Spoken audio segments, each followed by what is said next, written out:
ओम ब्रह्मा मुरारी त्रिपुरांतकारी भानु शशि भूमि सुतो बुधश्च गुरुश्च शुक्र शनि राहु केतव सर्वे ग्रह शांति करा भवन्तु। नमस्कार, स्वागत है आपका आचार्य वाणी में। मैं आचार्य डॉक्टर विक्रमादित्य आपके साथ हूँ। देखिए, कर्क राशि वालों, आपकी राशि के अनुसार से जून का मध्य भाग बड़ा ही विशेष तौर पर प्रभाव उत्पन्न करने वाला है। कई इंपॉर्टेंट ग्रहों का परिवर्तन, मुख्य ग्रहों का परिवर्तन होने जा रहा है। शनि और सूर्य अपने अपनी राशियों में कुछ ना कुछ महत्वपूर्ण परिवर्तन की स्थिति में जा रहे हैं। और सूर्य तो विशेष तौर पर हमारे सौरमंडल के अधिपति हैं और वो घर परिवर्तन कर रहे हैं। और आपकी राशि के अनुसार से आपके विशेष तौर पर 11वें भाव से निकलकर 12वें भाव में आएंगे और ये बड़ा इंपॉर्टेंट है। इस बात का आपको ध्यान रखना है कि क्या कुछ करने के योग हैं। ऐसे में हल्की सी भी गलती आपको कष्ट में डाल सकती है, इस बात का ध्यान रखना। हमने आपके लिए एक अलग से वीडियो बनाया है, वो भी आप देख सकते हैं। कर्क राशि वालों के लिए कैसा रहेगा मिथुन में सूर्य का पदार्पण, क्योंकि बड़ा इंपॉर्टेंट है। महत्वाकांक्षा बढ़ाएगा, ओवर एम्बिशियस करेगा, और ये ओवर एम्बिशियस जो है बना आपको खाली खास तौर पर बड़ा झटका दे सकता है। तो इसलिए सट्टे वाले काम, कहीं भी किसी काम में रिस्क लेने वाले कामों से आपको बचने का प्रयास करना चाहिए। और साथ साथ सूर्य का परिवर्तन के साथ साथ शनि का परिवर्तन भी हो रहा है।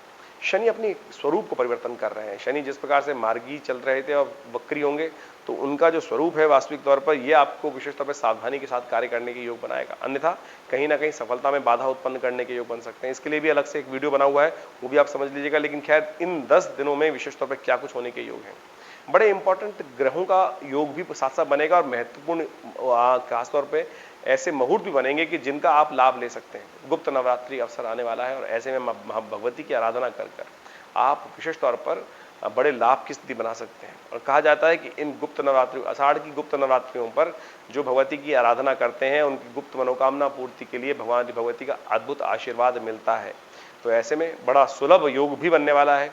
ऐसे में कई प्रकार के और भी योग बनेंगे, वो सब जान लीजिए एक एक करके कि कैसा रहेगा ये खास मध्य जून का मध्य भाग आपके लिए। देखिए, कर्क राशि वालों, सबसे पहले हम बात कर लेते हैं 11 तारीख की। तो 11 तारीख जून को जो ग्रहों का योगा योग है, रविवार का अवसर है, अष्टमी तिथि विद्यमान है और आषाढ़ मास के कृष्ण पक्ष की अष्टमी तिथि विशेष तौर पर सर्वार्थ सिद्ध योग भी लेकर आ रही है। तो ऐसे में आपको चंद्रमा का जो परिवर्तन सुबह सुबह 8:49 पे हो रहा है, यह आपके लिए विशेष तौर पर बड़ा लाभ का योग बनाने वाला है। अध्यात्म में आपकी रुचि बढ़ेगी, धार्मिक कथाओं में, धार्मिक विषयों पर कुछ ना कुछ आपका मंत्रणा मनो मस्तिष्क में वो कुछ लाभ दे सकती है।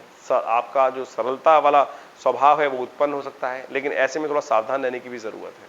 हल्की सी गलती आपको थोड़ा कष्ट में डाल सकती है, सावधान होकर काम करिएगा, कोई ना कोई आपको कहीं किसी चक्कर में न फंसा ले, इस बात का भी ध्यान रखते हुए कार्य करना है आपको।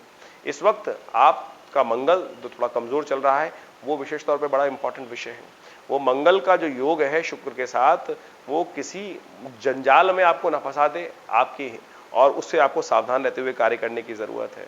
सबसे अच्छा है कि आप रविवार के दिन पर मां भगवती की आराधना करें। मंत्र मैं बता रहा हूं, शरणागति नाथ परित्राण परायणे सर्वस्यार्थ हरे देवी नारायणी नमोस्तुते। इस मंत्र का जप करें, मां भगवती कृपा प्राप्त होगी। हम बात कर लेते हैं 12 तारीख की। 12 जून को ग्रहों का योग विशेष तौर पर दिखा रहा है कि सोमवार का अवसर, नवमी तिथि, और ग्रहों का योगायोग आपको अभी भी सरलता की तरफ प्रशस्त कर रहा है। मन में सरलता रहेगी, और जब सरलता रहती है तो थोड़ा सावधान ज्यादा रहना चाहिए। आमतौर पे किसी पर भी विश्वास कर लेते हैं, और विश्वास जो है वो विश्वासघात जो होता है वो विश्वासी के साथ ही होता है। जिसको और खासतौर पे ध्यान रखें, विश्वास करें लेकिन अंधविश्वास ना करें, तभी आपके लिए अच्छा रहेगा। समय अनुकूल है आपके लिए, ईश्वर की समस्त प्रकार से रास्ता बनाने के योग बन रहे हैं, लेकिन सावधान रहते हुए कार्य करने की जरूरत है। इस बात का विशेष तौर पर ध्यान रखें। सफलता का मार्ग प्रशस्त होगा और साथ साथ आपके लिए आगे बढ़ने के योग बनेंगे। धार्मिकता से आपको लाभ प्राप्त होगा। और एक बात का ध्यान रखें, भगवान शिव का ध्यान करें। भगवान शिव के निमित्त सुबह सुबह दूध से अभिषेक करना बड़ा कल्याणकारी रहेगा और आगे बढ़ने के योग बनाएगा। 13 जून का ग्रहों का योगा योग बड़ा परिवर्तन का योग ला रहा है आपके लिए। गजकेसरी योग का निर्माण कर रहा है आपकी राशि के अनुसार से। उस दिन दशमी तिथि है, मंगलवार है आषाढ़ मास का, और साथ साथ मेष में चंद्रमा का प्रवेश हो रहा है करीब करीब दोपहर को 1:32 पर। और साथ साथ सर्वार्थ सिद्ध योग का निर्माण भी उसी समय से हो जाएगा और रात्रि पर्यंत रहेगा। सुबह के समय भद्रा रहेगी, जो रहेगी 9:28 तक। तो नया कार्य आरंभ करना हो तो दोपहर के बाद करें, भद्रा का काल छोड़ दें। इस बात का ध्यान रखते हुए कार्य करेंगे तो बहुत सुंदर होगा। ग्रह गणना विशेष तौर पर आपके लिए सफलता का योग दे रही है, आमदनी का जरिया बढ़ा रही है और उसके द्वारा आपको लाभ होने की स्थिति बन सकती है। आगे बढ़ने का आपको पूर्ण लाभ उठाने का प्रयास करना चाहिए। ग्रह आपके अनुकूल हैं, बढ़िया तरीके से ध्यान करें, कोशिश ये करें किसी उचित व्यक्ति की सलाह लेकर भी कार्य करें। इस वक्त राहु बृहस्पति का योग बन रहा है और राहु दिमाग को थोड़ा वीक कर रहा है, तो ऐसे में आप किसी उचित व्यक्ति, गुरुजन की सलाह लेकर, कंसल्टेंट की, जो उचित जो लर्नड पर्सन है उसकी सलाह लेते हुए कार्य करेंगे तो बहुत अच्छा यह रहेगा। केसर का तिलक लगाना, केसर का सेवन करना नित्य प्रति आपके लिए एक अच्छा उपाय है। 14 तारीख की हम बात करें तो 14 जून को ग्रहों की गणना दिखाती है कि इस दिन बड़ी सुंदर योग की तिथि है और ऐसे में एकादशी है और योगिनी एकादशी का योग पड़ रहा है। कहा जाता है कि योगिनी एकादशी के दिन संत महात्माओं का पूजन करना चाहिए, संत महात्माओं का आशीर्वाद लेने का प्रयास करना चाहिए, खरबूजे का दान करना चाहिए, पंखे का दान करना चाहिए, संत महात्माओं को वस्त्रों का दान करना चाहिए।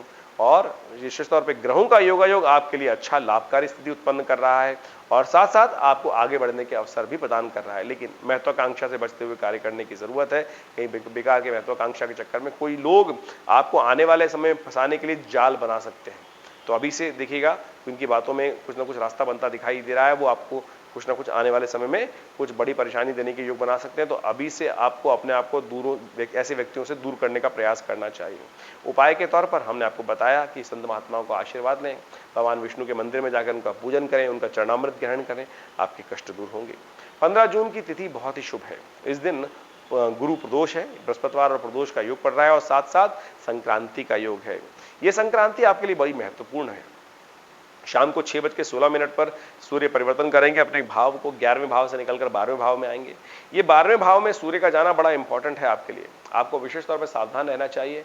कई सारी बड़ी भूख आपके अंदर जाग सकती है और ये बड़ी भूख जो होती है, यानी बड़ी चीज़ों को प्राप्त करने का जो मन में विचार आ जाता है कि नहीं ये भी कर लेते हैं, ये भी कर लेते हैं, ये भी कर लेते हैं, तो इस बात का ध्यान रखना चाहिए कि सीमा क्या है आपकी, आपका पेरिफेरल क्या है, जहाँ से आपको आपकी लिमिट भी कोई होनी चाहिए, उस बात का ध्यान रखते हुए कार्य करना चाहिए। क्योंकि जितनी योग्यता है उसके अनुसार से ही आप कार्य कर सकते हैं और यदि हल्की सी गलती हुई तो इस आने वाले समय में आपको फंसने के योग, नुकसान होने के योग भी बन सकते हैं। तो ऐसे में हमने एक अलग से वीडियो बनाया है। हमने कार्यक्रम के आरंभ में भी आपको बताया था कि सूर्य का परिवर्तन विशेष तौर पर कर्क राशि वालों के लिए कैसा रहेगा 1 महीने के लिए, तो उसमें आप सावधानी से सुने और उसके अंदर जो उपाय बताएं वो अवश्य करने का प्रयास करें। और आज के दिन जैसे योग है, इस दिन हम बात करें प्रदोष का तिथि बन रही है, तो ऐसे में कोशिश करें ब्राह्मणों को चने की दाल का दान करें, गौशाला में चने की दाल को भिगोकर गऊ को दें। ये बड़ा सुंदर उपाय है और हो सके तो भगवान शिव की आराधना जरूर करें। भगवान शिव को शाम को जाकर किसी मंदिर में प्रदोष काल में यदि आप दूध में केसर डालकर भगवान का अभिषेक करेंगे तो बड़ा सुंदर आशीर्वाद मिलेगा, कल्याण के योग बनेंगे। हम 16 जून की बात कर लेते हैं। 16 जून को ग्रहों की गणना दिखाती है कि उस दिन मासिक शिवरात्रि है पंचांग के दृष्टिकोण से और शुक्रवार का अवसर है। ये मुहूर्त बड़ा शुभ है, शुक्रवार और शिवरात्रि। माँ लक्ष्मी को प्रसन्न करने का दिन, खट्टी चीजों का दान करना चाहिए, त्याग करना चाहिए, खट्टा भोजन सेवन नहीं करना चाहिए और भगवान शिव का अभिषेक कर कर उनको बिल्वपत्र अर्पित करने चाहिए। ये ग्रह गणना विशेष तौर पर आपके लिए मैं ज्योतिष के दृष्टिकोण से देखें तो बड़ी शुभ लाभ की स्थिति बना रही है। बुध जो है चंद्रमा के साथ आपके 12वें भाव में हैं और अभी तो बुध उदय हैं और ये आपके लिए बड़ा शुभ योग बनाने वाले हैं, लाभ की स्थिति उत्पन्न करने वाले हैं। ऐसे में आपको अपने पिता का, खासतौर पे गुरुजन का सम्मान करना चाहिए, उनका आशीर्वाद लेने का प्रयास करना चाहिए। उनके आशीर्वाद से जो भी गुरुजन है उनके कंसल्ट, उनके सानिध्य में रहकर काम करने से, उनके विचारों को समझने से आपको लाभ की स्थिति बन सकती है। तो आपको इस क्षेत्र में आगे बढ़ने का प्रयास करना चाहिए, लाभ होगा। यदि हम बात करें 17 जून की तिथि शनि के हिसाब से बड़ी महत्वपूर्ण है। इस दिन शनिचरी अमावस्या भी है और साथ साथ क्योंकि शाम के समय अमावस्या का योग बन जाएगा, चतुर्दशी के उपरांत अमावस्या का योग बनेगा, शनिचरी अमावस्या हो जाएगी। तो ऐसे में पैतृक कार्यों के लिए यह अमावस्या प्रशस्त कही जाती है। अपने पितरों के निमित्त दान, पुण्य, ब्राह्मण भोजन अवश्य कराने का प्रयास करें। और साथ साथ शनि महाराज वक्री हो रहे हैं। शनि जब जनवरी में परिवर्तित हुए थे तो इस राशि में आपके लिए आगे बढ़ने के योग बना रहे थे, लेकिन अब शनि का वक्री होना अष्टम भाव में बैठकर स्वास्थ्य के दृष्टिकोण से सावधानी बरतने की जरूरत है। तो ये 4 महीने के लिए योग है। हमने अलग से एक वीडियो बनाया है इसके लिए, उसको जाके समझ लें, देख लें और जो उपाय बताएं वो अवश्य करने का प्रयास कीजिएगा। स्वास्थ्य का ध्यान रखने की जरूरत है, संतान का ध्यान रखने की जरूरत है। ये ग्रहों का योगायोग आपके लिए, शनि का जो परिवर्तन हो रहा है गति में, ये बड़ा महत्वपूर्ण रहेगा। ऐसे में आज की शुभ तिथि में शनिवार के दिन आप कोशिश करें शनि के निमित्त साबुत उड़द का दान करें, पीपल के पेड़ के पास जाकर उन पर जल अर्पित करें और एक दिया वहां पर तिल को डालकर अर्पित कर प्रज्वलित करें। इससे आपके कष्टों को दूर करने का योग बनेगा। यदि हम बात करें 18 जून की, 18 जून को रविवार है और आषाढ़ की अमावस्या है। यह अमावस्या दैविक कार्यों के लिए कही जाती है। इस दिन विशेष तौर पर गायत्री का हवन करने से बहुत सुंदर तरीके से क्या कहा जाता है शास्त्र के अनुसार से, पितरों के ऋण से निवृत्ति के योग बनते हैं। पितरों के निमित्त तर्पण करना चाहिए, देवताओं का पूजन करना, चंद्र सूर्य को अर्घ दें, इससे आरंभ करें। ग्रह गणना भी दिखा रही है कि चंद्रमा का परिवर्तन का योग है। चंद्रमा आपके द्वादशवें भाव 12वें भाव में चले जाएंगे। 12वें भाव में चंद्रमा जो है सूर्य के साथ जाएंगे, ये अन्य से जुर्माने करा सकते हैं, खर्चे बढ़ा सकते हैं। तो जो भी कार्य करें दिखावे के चक्कर में, बेकार के चक्करों में न फंसें, हर नियम का पालन करते हुए कार्य करने का प्रयास करें और इस बात का ध्यान रखते हुए कार्य करेंगे तो आपके लिए अच्छा रहेगा, और नहीं तो कष्ट होने के योग दिखाई देते हैं। उपाय हमने आपको बता ही दिए। 19 जून को गुप्त नवरात्रे आरंभ हो रहे हैं। आषाढ़ मास की प्रतिपदा है, शुक्ल पक्ष की, और उस दिन विशेष तौर पर चंद्र दर्शन का योग भी बन रहा है। तो ये बड़ी शुभ तिथि है। गुप्त नवरात्र जिस समय आरंभ हो रहे हैं, वैसे तो आमतौर पर 2 नवरात्र, 3 नवरात्र, 4 नवरात्रों का विशेष शास्त्र में वर्णित होता है, चैत्र, शारदीय और 2 गुप्त नवरात्र। गुप्त नवरात्रे बहुत कम लोग के बारे में ज्ञान होता है उनको।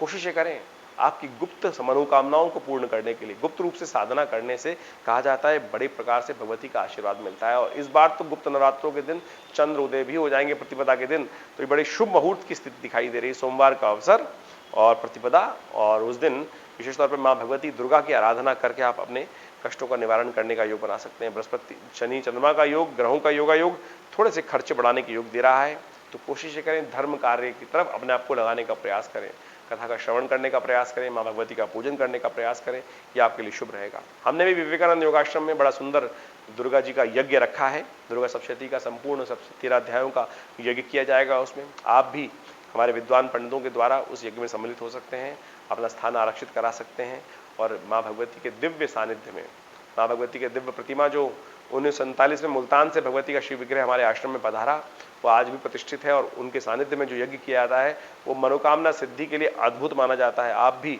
अपने स्थान को आरक्षित कराएं। ये नंबर सामने स्क्रीन पर चल रहे हैं, उन पर फोन कर आप सारी व्यवस्था को समझ सकते हैं। 20 जून की तिथि चंद्रमा के परिवर्तन की स्थिति दिखा रही है, और ये आपके लिए पॉजिटिव साइन लेके आ रही है। दोपहर के बाद का समय आपके लिए पॉजिटिव रहता दिखाई दे रहा है, और आपकी योग्यता का लाभ प्राप्त हो सकता है, और साथ साथ आपके मंगल की स्थिति जो कमजोर है उसको भी पॉजिटिव करने का चंद्रमा योग बना रहा है। तो ऐसे में विशेष तौर पर अपने समय को सदुपयोग करते हुए कार्य करने का प्रयास करें। ऐसे में आपको थोड़ा सा सावधान रहना चाहिए। मंगल शुक्र का और चंद्रमा का योग जब हो जाता है तो कहा जाता है कि शुक्र थोड़ा सा इन सब चीजों में मन को प्रभावित कर सकता है, तामसिक प्रवृत्ति की तरफ, उससे बचने का प्रयास कीजिएगा। कन्या पूजन करें, माँ भगवती ब्रह्मचारिणी का ध्यान करें। इस दिन बुध भी हो जाएंगे अस्त, और बुध का अस्त होना आपकी मैनेजिंग कैपेसिटी को, ऑर्गेनाइजिंग कैपेसिटी को कम करने के योग बनाता है। तो ऐसे में गौ सेवा करें, विशेष तौर पर कन्या पूजन करें, कन्याओं के निमित्त वस्त्रों का दान करें। ये सब कर माँ भगवती की पूजा कर माँ ब्रह्मचारिणी देवी का ध्यान करते हुए उन्हें बिल्वपत्र अर्पित करने से बहुत सारे कष्ट दूर होने के योग बनते हैं। और ये समस्त सूचना हमने आपको दी। और इसके अलावा यदि मन में कोई प्रश्न चल रहा है, चिंता ना करें, आप हमारे आश्रम से फोन नंबर पर संपर्क कर सकते हैं, और गुप्त नवरात्रों में अवश्य इस यज्ञ में भाग लें, कल्याण होगा, कष्ट दूर होंगे।